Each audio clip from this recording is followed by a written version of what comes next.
못 하지. 못 견디겠는데 너무 더워서.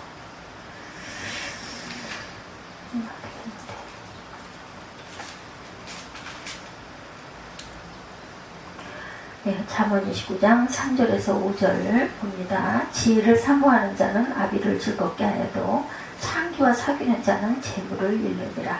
왕은 정의로 나라를 견고하게 하나 뇌물을 억지로 내게 하는 자는 나라를 멸망시키느니라. 이웃에게 아첨하는 것은 그의 발 앞에 그물을 치는 것이니라 말씀합니다.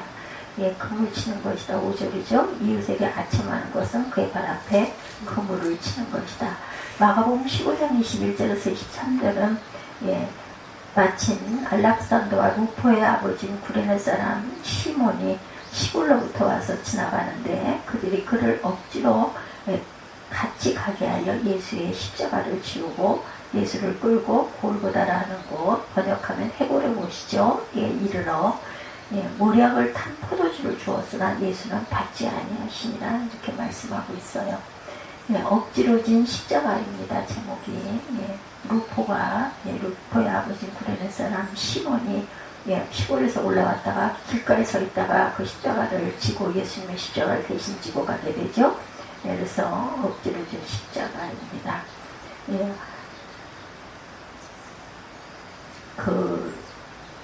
억지가 반절충이다 이런 말이 있다고 그래요. 실패나 손실에 굴하지 않고 처주일관으로 밀고 나가라는 말입니다. 억지가 사춘보다 낫다는 말도 있다고 그러네요. 남에게 의지하기보다는 억지로라도 자기의 힘으로 하는 것이 낫다라는 거죠. 꿋꿋하게 고집을 세워 하는 것이 사춘이 도와주는 것보다 좋다는 거예요. 억지로 한다 하더라도 하지 않는 것보다는 좋다는 말입니다. 마태복음 21장에는 두 아들의 비유가 나오죠. 아버지가 아들에게 밭에 나가 일하라 시킵니다. 큰아들은 가겠다고 대답했는데 가지 않았어요. 둘째 아들은 가지 않겠다고 거절했지만 뉘우치고 갑니다. 억지로 갔던 것 같죠. 그런데 31절에는 그들 중에 누가 아버지의 뜻대로 하였느냐 이르되 둘째 아들입니다 라고 말하고 있어요. 둘째 아들은 아버지에게 극진하게 순종하는 마음을 가지고 갔던, 근데 제가 생각하기에는 순종하는 마음보다는 성품의 차이인 것 같습니다. 안 가! 했는데도 마음에 걸려서 가는 수가 있죠. 억지로 가서 일했지만 억지로 한 일도 아버지의 뜻대로 하는 일이 되죠. 억지 선행도 유효하다. 오랜 말 가운데 역지춘향이란 말이 있어요. 우리나라. 네, 억지춘향. 네, 사리에 맞지 않아 되지도 않는 일을 억지로 하는 것을 가리킵니다. 억지춘향으로 했지 저 어린 날 이런 얘기 많이 들었어요. 억지춘향이란 말이 순리대로 이루어진 것이 아니라 강제로 이루어지거나 억지로 마음에도 없이 갖다 맞추는 것을 말합니다. 춘향이란 경상도 동네에 춘향 소나무가 있다고 그래요. 이 소나무는 좋은 제목인데 춘향목이 아닌데도 아무거나 춘향목이라고 억지 쓰는 데서 나온 말이라고 합니다. 실제 춘향목이 아닌데도 갖다 붙이는 대로 쓰인다. 빌레몬서 14절에는 너희 선한 일이 억지같이 되지 아니하고 자의로 되게 하려 함이라 합니다. 성경은 자원에서 선행을 베푼 것을 권하고 있습니다. 고린도후서 9장 7절에도 봉헌을 권하면서 인색함으로나 억지로 하지 말지니 이렇게 증가합니다. 베드로전서 5장 2절에도 장로들에게 권한 자리의 자세를 양무리를 치되 억지로 하지 말고, 그래서 억지로 하는 일이 별로 그저 시너지도 나지 않고 사랑하지도 않으면서 사랑한다고 사랑하는 채 하는 거 다 알게 되죠. 교회의 특징은 자발적 기관이라고 합니다. 성도들은 교회에 자발적으로 참여하죠. 억지로 안 하면 무슨 일이 나기 때문에 벌을 면하지 못하기 때문에 이런 거는 없어요. 억지로라도 해야 하는 것은 자신이 영적으로 살기 위해서입니다. 개인의 신앙의 성장을 위해서이죠. 마태, 마가, 누가는 똑같이 복음서에 구레네 시몬의 이야기를 기록하고 있어요. 근데 마태와 마가는 억지로라는 말을 기록하고 있습니다. 누가는 단순히 그에게 십자가를 지워라고 하여서 억지로라는 말은 쓰지 않고 있어요. 구레네는 리비아 서북편 지방입니다.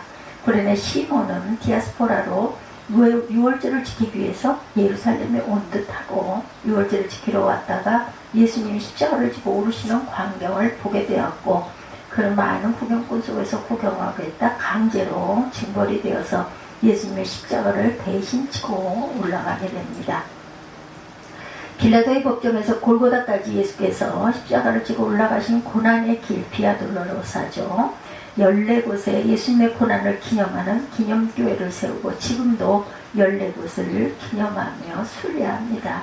빌라도의 법정, 십자가를 지신 곳, 첫 번째 쓰러지신 곳, 예수님의 어머니를 만난 곳, 구레네 시몬이 십자가를 대신 진 곳, 베로니카라는 여인이 예수님의 얼굴을 수건으로 닦아주었다는 그런 이야기들이 전해지고 있습니다. 그래서 성묘교회에게 10초에서 14초까지는 성묘교회 안에 있다고 그래요. 고난의 길 제5초가 구레네 시몬이 예수님을 만나 대신 십자가를 진 곳, 밤새 심한 매질과 재판을 받고 기진하여 예수님은 십자가를 지실 힘이 없었어요. 로마 군인들은 지쳐 쓰러진 예수님의 십자가를 구레네 시몬이 대신 지게 합니다. 억지로 진 십자가의 은혜를 묵상하고 주님의 고난을 생각하는 그러한 계기가 되었다고 그러죠. 첫째, 십자가는 억지로라도 져야 한다. 마가복음 15장 21절에 마침 알렉산더 루퍼의 아버지인 구레네 사람 시몬이 시골로부터 와서 지나가는데 그들이 그를 억지로 같이 가게 하여 예수의 십자가를 지우고 이렇게 증거하고 있습니다. 시몬이 십자가를 진 것은 전혀 자신의 의지가 아니었다라는 거죠. 십자가를 지고 싶어 하는 사람은 아무도 없습니다. 그러나 십자가는 누구나 또한 져야 할 것이다.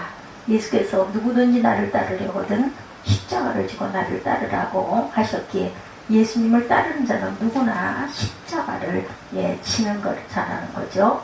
억지로라는 말은 헬라로 엥가류산으로 페르시아에서 유래된 말이라고 그래요. 이 말은 왕의 특명을 받은 전령이나 군인이 목적지까지 가기 위해서 강제로 말이나 사람을 차출하는 것을 의미합니다. 마태복음 5장 41절에 누구든지 너로 억지로 우리를 가게 하거든 그 사람과 심리를 동행하라 말씀한 부분이 있어요. 그렇죠? 구레네 시몬은 당시 관습에 따라 징벌되어 십자가를 대신 지게 된 것이에요. 징벌은 그 자체가 억지입니다. 징벌이란 인격과 인권이 무시되는 행위예요. 전혀 자신의 의지와 상관없는 일을 해야 하기 때문에 일제강점기에 강제 징집된 그런 한인들이 일본뿐만 아니라 동남아시아와 사할린 등지에서 많은 노역과 전쟁을 하게 됩니다. 특히 사할린 지방의 탄광에 징집되어서 노역하던 한인들이 제2차 세계대전이라는 전쟁을 치게 되고 전후에 사할린이 수련의 영토가 되면서 소련인들이 되고 말았다고 그래요. 거기서 살고 있는 고려인들은 전혀 자신의 의지가 아닌 억지로 하여서 지금은 러시아인으로 살고 있다고 합니다. 게오르기의 25시라는 소설 여러분들 읽어보셨습니까? 영화로 만들어져서 많은 분들이 아마 보셨을 거예요. 이 소설의 주인공 요한 모리츠는 자신의 의지로 삶을 살지 못하는 사람이었습니다. 내 삶을 나의 마음대로 살지 못하고 강압하여 살게 된 요한 모리츠가 바로 나 자신이라는 것이죠. 세상에는 어떤 의미에서 모두가 자신의 의지가 아니라 억지로 의하여 사는 요한 모리츠 같은 사람들 그런지도 모릅니다. 우리는 억지로도 해야 할 것들이 많이 있어요. 밥을 먹는 것도 억지로라고 가끔 때로는 정말 안 먹고 싶고 귀찮고 해도 건강을 위해서 아니면 기력이 없으니까 아니면 뭔가를 해야 되기 때문에 먹을 때가 있죠. 특히 입맛이 없으면 밥맛으로 먹어라 이런 말도 합니다. 억지로라도 먹어야 한다. 왜 그렇게 억지로 먹어야 할까? 먹어야 살기 때문이죠. 먹지 않으면 죽습니다. 그래서 억지로라도 뭔가를 먹습니다.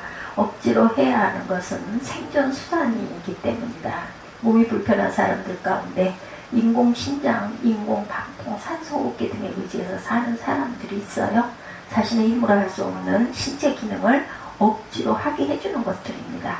억지로 하게 하는 것들은 억지로 하지 않으면 생존할 수 없기 때문이죠. 억지로라도 해야 생명을 유지할 수 있기 때문이다. 십자가는 억지로라도 져야 돼요. 억지로라도 십자가를 져야 하는 것은 예수님을 따르기 위한 필수 조건이었다는 거죠. 영원히 살기 위해서 반드시 해야 하는 일, 영혼의 생존 수단이기 때문이다. 탕자의 귀에 나오는 둘째 아들 보면 돈이 떨어졌죠? 친구도 떨어지고 먹을 것도 떨어집니다. 돈 떨어졌으니 당연히 친구도 떨어지고 먹을 것도 없죠. 결국 그 아들은 돌아오게 되죠. 집으로 다시 돌아오는 동기가 바람직하지 못합니다. 나는 여기서 줄여 죽는구나 라는 이기적인 동기에서 돌아오게 된 거예요. 돌아오는 동기가 자의식 아닌 억지였다. 자기 필요에 의해서 돌아오게 되죠. 예. 이기적인 동기에서 돌아왔어요. 그러나 억지로라도 돌아와야 합니다. 왜냐하면 그래야 살 수 있기 때문입니다. 믿음이란 어디까지나 개인적인 것들이에요. 누구나 나를 대신해서 알아줄 수 없고 믿음의 행위 대적으로 필요합니다. 억지로라도 예수님의 말씀대로 해야 기적은 성취되는 것이다. 힘들지만 억지로라도 내가 예수님의 옷에 손을 대야 낫겠다. 그래서 혈루병 여인이 그저 손을 대죠. 손 마른 사람에게 내 손을 내밀라 하시면서 손을 내밀 만한 힘이 전혀 없지만 억지로도 내밀어야 손이 고침을 받습니다. 38년이나 걸어본 적이 없는 병들어 고생하고 있던 그런 자에게 예수께서 내 상을 들고 걸어가라고 하셨으면 억지로라도 들고 일어나야 돼요. 억지로라도 믿음으로 행해야 기적은 나의 것이 되고 성취가 된다. 세상에서는 자기 좋은 것만 할 수 없는 세상입니다. 때로는 남을 위해서 내가 하기 싫은 일도 해야 됩니다. 때로는 남을 위해 죽는 일도 하기도 합니다. 내 남을 위해 하는 일들을 알고 보면 다 자기를 위한 일이 된다. 이것이 세상에 잊히고 우리가 억지로라도 해야 할 일들이 있는 까닭입니다. 구레네 시몬은 진짜 자기 십자가를 진 것이나 다름이 없어요. 예수님은 인간의 죄를 위해 십자가를 지셨죠. 다시 말하면 구레네 시몬을 위해서 지신 거죠. 예수께서 자기 십자가를 지고 나를 따르라 말씀하십니다. 예수님 자신 십자가는 구레네 시몬의 십자가였습니다. 그러므로 시몬은 자기 십자가를 진 거예요. 구레네 시몬뿐만 아니라 우리 모든 그리스도인들은 항상 내 십자가를 지고 주님을 따라야 합니다. 이 세계 영주주의 이단이었던 바실리데스는 예수님의 신성만을 인정하고 강조했습니다. 이 사람은 구레네 시몬이 예수의 십자가를 대신 지고 골고다까지 올라가서 예수님 대신에 죽었는데 사람들은 예수님이 죽은 것으로 착각했다고 했다 그래요. 이 사람의 주장은 예수님은 신이기 때문에 죽을 수 없다는 가설에서 이런 말이 나왔다고 그러죠. 이런 이단설을 가연설이라 이렇게 말합니다. 이와 정반대 이단설이 있어요. 양자설이란 단어 들어보셨을 겁니다. 이 이단은 예수님의 인성만을 주장하고 강조했기 때문에 예수님은 신이 아니다. 우리와 똑같은 사람인데 어릴 때 삶을 살다 보니 너무 착해서 하나님이 세례받으실 때 이는 내 사랑하는 아들이라고 해서 양자를 삼으셨다. 이런 이론이 양자설이랍니다. 가연설과 양자설이 다 초대교회 이단이었는데 예수님은 신성과 인성을 가지신 하나님 양쪽을 다 가지셨죠. 구레네 시몬이 대신 십자가를 지고 갔지만 대신 죽을 수는 없었어요. 예수께서 사람을 대신하여 죽으셨습니다. 그러나 사람이 예수님을 대신하여 죽을 수는 없죠. 예수님의 십자가의 죽음은 누구도 대신할 수 없는 구속의 사건입니다. 우리 모두는 억지로라도 십자가를 지고 주님을 따라야 되고 교회에 나와도 그리스도인 되는 것도 억지로라도 하면 됩니다. 이 일 외에 구원받을 수 있는 길이 없기 때문에 유일한 길이죠. 주일이면 교회와 예배해야 하는데 꼭 마음에 내가 정말 예배할 거야 해서 하지 않을 수도 있다는 거죠. 그죠? 예배해야 하니까 하는 거. 예를 들면 이것도 또 어떻게 보면 억지로라도 예배는 그리스도인이 반드시 해야 할 일이고 구원의 목적이기 때문이죠. 매일 억지로라도 기도하고 묵상해야 합니다. 기도와 묵상은 우리의 영적 삶이기 때문입니다. 봉헌하고 봉사하는 일도 때로는 억지로라도 해야 한다. 이 모든 일이 다 우리의 영이 살기 위한 방법들이기 때문에 억지로 준 십자가의 의미를 잘 알고 억지로라도 십자가를 지는 심정으로 살 수 있기 바랍니다. 둘째, 예수님의 십자가를 지면 예수님이 주시는 복을 받는다고 그러죠. 성경은 예수의 십자가를 지우고 라고 말합니다. 분명히 그 십자가는 예수님의 것이다. 십자가는 분명히 예수님의 것이지만 우리를 위한 것이었어요. 예수님의 십자가를 내가 지고 가면 이것이야말로 가장 큰 축복이고 또한 예수님의 십자가를 내가 진다고 하는 것은 아주 놀라운 선택을 받은 것이기도 합니다. 마태복음 25장 40절에 예수께서 지극히 작은 자 하나에게 한 것이 곧 내게 한 것이니라 말씀하십니다. 작은 자에게 한 것이 예수께 한 것인데 하물며 예수님께 한 것은 얼마나 대단한 축복이겠는가. 십자가를 진다는 것은 무한한 영광이고 크나큰 축복입니다. 어떤 분이 쓴 글에 보니 불에는 시몬에게는 그날이 재수없는 날, 시몬은 없애게 재수없는 사람이다 이렇게 했다고 그러죠. 정말 구레네 시몬이 재수없는 사람이고 그날의 구레네 시몬에게 재수없는 날이었을까. 사람의 눈으로 볼 때는 재수없는 날인 것 같지만 하나님의 눈으로 볼 때는 재수 있는 날입니다. 구원받은 날이죠. 영광스러운 날이고 축복의 날입니다. 옛말에 국민지사 번역 파티라는 말이 있어요. 안 되는 사람 뒤로 넘어져도 코가 깨진다는 뜻입니다. 그런데 이 말의 반대말은 잘 되는 사람은 넘어져도 산산뿌리 앞에 넘어진다. 넘어졌는데 보니까는 코앞에 산산뿌리가 있잖아요. 어떨까요? 그렇죠? 넘어진 것은 좋지 않은 일이지만 넘어지고 보니 그 앞에 산산뿌리가 있어서 옛날에는 산삼 한 뿌리 발견하면 평생을 살았다 이런 말도 있죠. 엄청나게 운이 좋은 사건이죠. 많은 사람 가운데 징발되어 그 무거운 십자가를 졌다는 것은 운이 없는 것일 수도 있지만 예수님의 십자가를 졌다는 것은 엄청난 축복입니다. 행운입니다. 구레네 시몬에게는 재수 없는 날이 아니라 구레네 시몬은 재수 없는 사람이 아니죠. 넘어지고 나서 보니 산산밭이었고 대박이었던 것입니다. 예수님이 지신 십자가를 같이 거들기만 해도 영광인데 대신 지다니 얼마나 큰 영광이겠는가. 이런 십자가는 억지로라도 져야 되죠. 이런 좋은 기회를 절대로 놓쳐서는 안 됩니다. 시몬은 구레네에서 예루살렘까지 유월절을 지키러 왔다고 그래요. 서북단 아프리카에서 예루살렘까지 유월절을 지키러 왔다면 대단한 믿음이고 정성입니다. 이런 믿음이 이미 복을 받은 일이죠. 이런 복을 받은 마음의 준비가 되어 있는 사람에게 하나님께서 십자가를 지는 영광과 복을 허락하신 것이다. 우리가 보기에는 우연히 재수없게 그런 일이 걸렸다라고 생각하겠지만 사실은 하나님의 뜻이었다. 먼 길을 멀다 않고 예배하러 오는 자는 복을 받습니다. 성도들 대부분이 멀리서 대형교회 보면 아주 멀리서도 와요. 지방에서도 올라오고 그렇게 그분들 가운데 정말 하나님께서 그것을 보시고 신앙적으로 은총을 주실 것이다. 알렉산더 루포의 아버지인 구레네 사람 시몬이라고 성경은 기록하는데 복음서를 기록할 당시 알렉산더 루포는 교회 안에서 잘 알려진 유력한 인물이었던 것입니다. 아버지가 예수님의 십자가를 대신 짐으로 아들들이 교회의 유력한 인물들이 되고 구원의 축복을 결국 누리게 되죠. 아버지의 수고로 가문이 복을 받습니다. 아버지가 예수님의 십자가를 대신 진 것은 가문의 영광이라는 거죠. 로마서 16장 13절에 주 안에서 택하심을 입은 루포와 그의 어머니에게 문안하라. 그의 어머니는 곧 내 어머니니라. 이렇게 바울이 말합니다.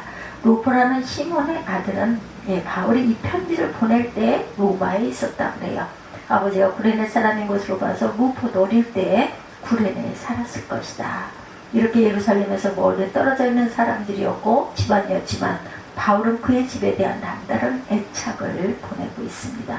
특히 그의 어머니 시몬의 아내에 대해서는 극진한 사랑을 표현하죠. 아버지 구레네 시몬이 억지로 진 십자가는 그의 아내와 아들들인 알렉산더와 루포에게 무한한 은혜가 되고 축복이 되었어요. 신라 내무랑 때 고구려와 그 외국의 강한 나라에서 신라의 왕자들이 볼모로 잡혀가죠. 그 예전에는 그때 그 시대에는 이렇게 볼모로 잡혀가는 일이 많았던 것 같아요. 내무랑의 큰아들 눌지가 왕이 되어서 큰 잔치를 베풀게 되었는데 잔치상에서 한숨을 쉽니다. 동생들이 볼모로 잡혀가죠. 20년이 지났건만 아직 데려올 수 없으니 죽기 전에 동생들을 볼 수 있을 것인가. 얼마나 마음이 아팠겠어요. 이 말을 들은 충신 박제상은 목숨이라도 바쳐 구해오겠습니다 라고 왕에게 고하고 고구려를 향해 떠났다고 그래요. 고구려는 눌지왕에 대해 좋은 마음을 가지고 있던 터라 복호 왕자를 신라로 보내줍니다. 신라에 돌아온 박제상은 왕에게 제가 외국으로 떠나면 나라를 배반하고 도망갔다고 거짓 소문을 퍼뜨려 주십시오. 미사온 그 왕자도 무사히 신라에 돌아올 것입니다 라고 말했다고 그러죠. 그는 고국으로 돌아와서 집에 들리지도 않고 배를 타고 외국으로 떠납니다. 그의 아내가 뒤늦게 소식을 듣고 바닷가로 갔더니 이미 배가 떠나고 있었어요. 박재상은 아내에게 나란 일을 위해 적국으로 가는데 어찌 살아오길 기대하겠는가 라고 하면서 떠나고 말았다고 그러죠. 외국에 도착한 박재상은 거짓으로 외국에 항복을 합니다. 눌지왕은 내가 고구려에 가서 복호 왕자를 데려왔는데 상은커녕 반역죄로 몰아 죽이라 합니다. 너무나 억울해서 도망하여 외국으로 가죠. 왕께서 저를 신하로 맞아주시면 충정을 다하겠나이다. 외국으로 왕은 박재상을 믿고 그의 곁에 두었다고 해요. 외국의 왕의 신임을 받게 된 박재상은 미사원 왕자를 자유롭게 만날 수 있게 돼요. 바다에 안개가 자욱한 날 밤 박재상은 왕자를 흔들어 깨웁니다. 자신이 외국에 온 목적을 소소하게 말하고 빨리 도망해라 말했다고 그러죠.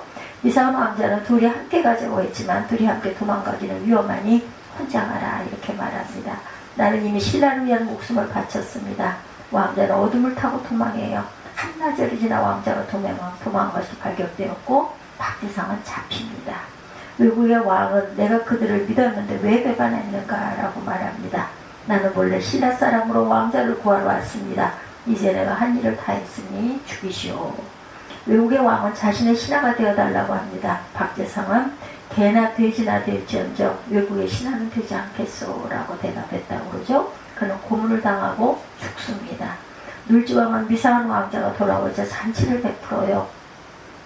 그리고 박재상이 외국에서 죽었다는 말을 듣고 그의 가족에게 벼슬을 내리고 박재상의 딸을 미사원과 결혼을 시킵니다.